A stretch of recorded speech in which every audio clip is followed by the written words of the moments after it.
Maintenant qu'on sait ce qu'est le RGPD, qu'on sait comment il s'applique et à qui, maintenant qu'on sait ce qu'est une donnée à caractère personnel, on a compris la définition et qu'on a vu certains exemples, il est temps de rentrer dans le vif du sujet et de s'intéresser à la question de l'exercice de droits des personnes concernées. Donc les personnes concernées, comme on l'a déjà dit, ce sont toutes les personnes dont des données à caractère personnel, maintenant on sait ce que c'est, sont traitées par un organisme, du moment que cela rejoint le champ d'application territorial du RGPD qu'on a vu précédemment.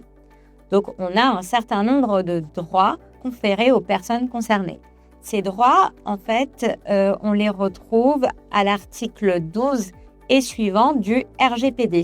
Le premier droit dont on va discuter, c'est le droit d'accès, qui permet aux personnes concernées d'avoir accès, comme son nom l'indique, aux données à caractère personnel qui sont traitées sur son compte par un organisme. Alors d'abord, elle peut poser la question à l'organisme de savoir si des données à caractère personnel sont traitées sur son compte. Et dans ce cadre, elle peut également demander à l'organisme de lui indiquer quelles données à caractère personnel sont traitées sur son compte et elle peut demander à cet organisme de lui communiquer dans un format compréhensible les données à caractère personnel traitées sur son compte. Et en fait, ce droit d'accès, ça permet à cette personne concernée de savoir les données qui sont traitées sur son compte et éventuellement ensuite de pouvoir exercer ses autres droits qu'on va voir après.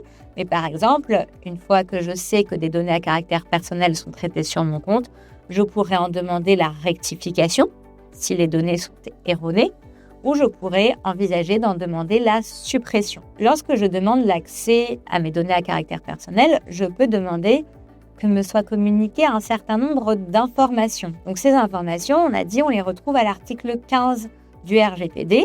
Donc ça va être de connaître les finalités du traitement. Comme on l'a dit, le responsable du traitement, c'est celui qui détermine les finalités d'un traitement.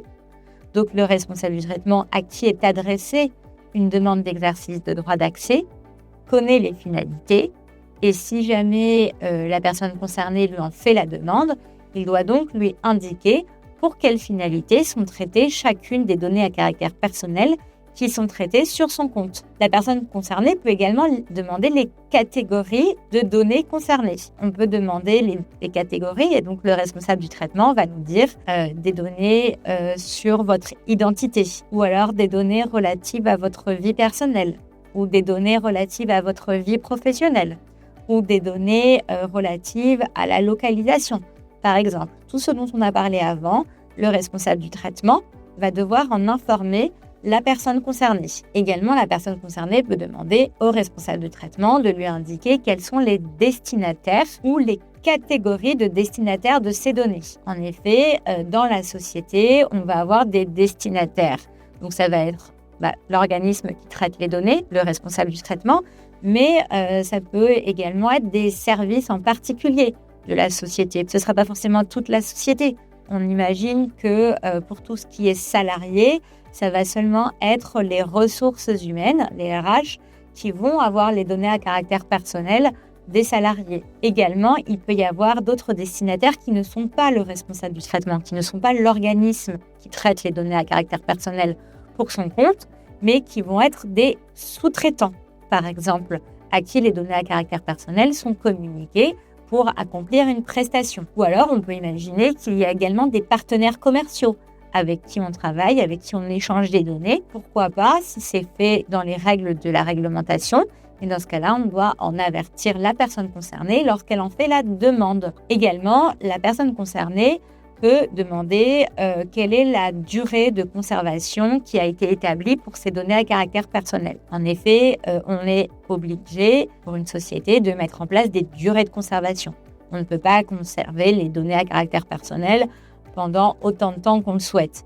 On doit conserver les données à caractère personnel pendant une durée limitée, qui est celle qui permet d'arriver à la finalité pour laquelle on a collecté les données à caractère personnel. Ces durées de conservation sont recensées dans une politique de durée de conservation qui est obligatoire pour chaque société. Et à partir de là, on va donc indiquer à la personne concernée, lorsqu'elle en fait la demande, telles données à caractère personnel sont conservées pendant tant de temps et telles autres pendant tant de temps. Et enfin, donc, la personne concernée peut demander de recevoir toutes les informations qui la concernent, de manière générale aussi sur la source des données à caractère personnel.